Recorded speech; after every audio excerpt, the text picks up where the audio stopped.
GKI Kanan, senang sekali kalau pada hari ini hari Jumat kita bisa sama-sama kembali. Kita mau saat teduh bareng yuk. Nah teman-teman, hari ini kita akan kembali melihat tentang kehidupan Yusuf, dan khususnya setelah masa kelaparan itu tiba di dalam pasal yang ke-43 kitab Kejadian. Itulah sebabnya teman-teman, pada hari ini mari kita mempelajari sebuah tema. Ayo teman-teman, kita memiliki hati yang penuh dengan pengampunan. Teman-teman, mari kita sama-sama melihat dari pasal yang ke-43, dari ayat yang ke-29 sampai ayat yang ke-34. Kejadian pasal 43 ayat yang 29 sampai ayat yang ke-34. Demikianlah bunyi firman Tuhan. Ketika Yusuf memandang kepada mereka, dilihatnyalah Benyamin adiknya yang sibuk dengan dia. Lalu katanya, inikah adikmu yang bungsu itu yang telah kamu sebut-sebut kepadaku? Lagi katanya, Allah kiranya memberikan kasih karunia kepadamu, anakku. Lalu segeralah Yusuf pergi dari situ, sebab hatinya sangat terharu merindukan adiknya itu, dan dicarinyalah tempat untuk menangis. Ia masuk ke dalam kamar, lalu menangis di situ. Sesudah itu dibasuhnyalah mukanya, dan ia tampil keluar. Ia menahan hatinya dan berkata, hidangkanlah makanan.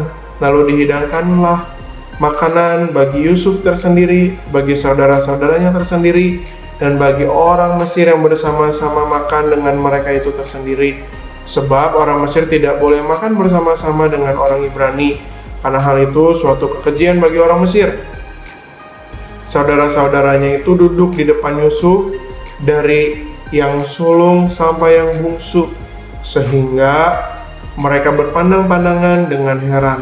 Lalu disajikan kepada mereka hidangan dari meja Yusuf, tetapi yang diterima Benyamin adalah 5 kali lebih banyak daripada setiap orang yang lain. Lalu minumlah mereka dan bersukaria bersama-sama dengan dia.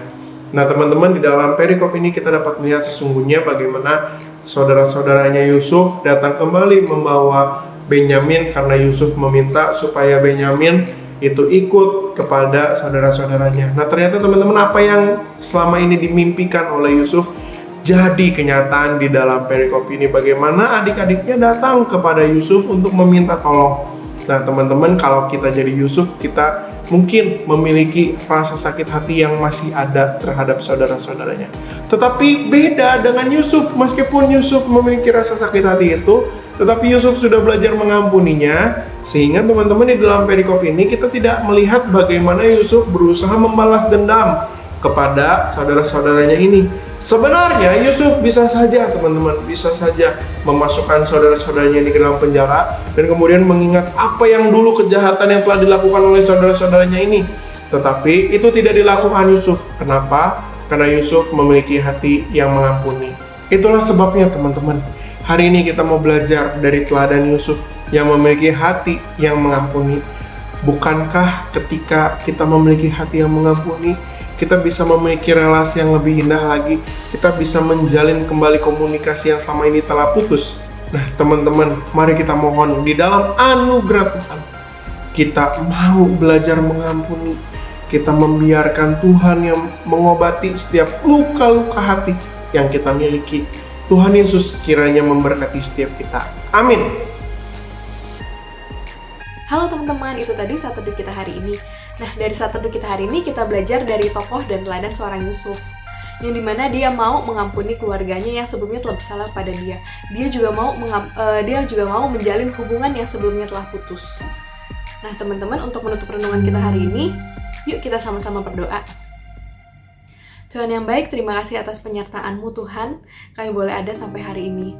Tuhan, terima kasih juga karena pagi hari ini kami boleh mendengar renungan, belajar dari sosok seorang Yusuf Tuhan yang mau mengampuni sesamanya. Tuhan, mungkin saat ini kami sedang mengalami masalah, kiranya Kau yang menyertai kami Tuhan, memimpin kami untuk melewatinya. Kiranya kami juga boleh mengampuni orang yang bersalah kepada kami Tuhan. Tuhan, terima kasih, ini doa kami di dalam nama-Mu, kami berdoa dan mengucap syukur, haleluya, amin. Nah teman-teman, besok kita juga bakal ada saat teduh bareng ya di channel ini. Ayo bagikan materi saat teduh kita hari ini ke teman-teman yang lain supaya semakin banyak orang yang mendapatkan berkat. Teman-teman, kalau kalian punya masalah, kalian juga boleh DM Instagramnya Youth GKI Kanaan atau dengerin podcast di Spotify. Di sana kalian bisa nemuin obrolan seputar anak milenial Kristen. hari Sabtu besok kita juga bakal ada Zoom fellowship bareng. Untuk mendapatkan link Zoom-nya, teman-teman bisa lihat di grup WA maupun grup lain kalian. Have a blessed day, Tuhan Yesus memberkati. Selamat datang di obrolan santuy anak milenial. Kenapa sih Tuhan tuh mau menciptakan manusia? Kalau nggak ciptain manusia, juga Tuhan nggak akan bercapek-capek dengan urusan dosanya manusia.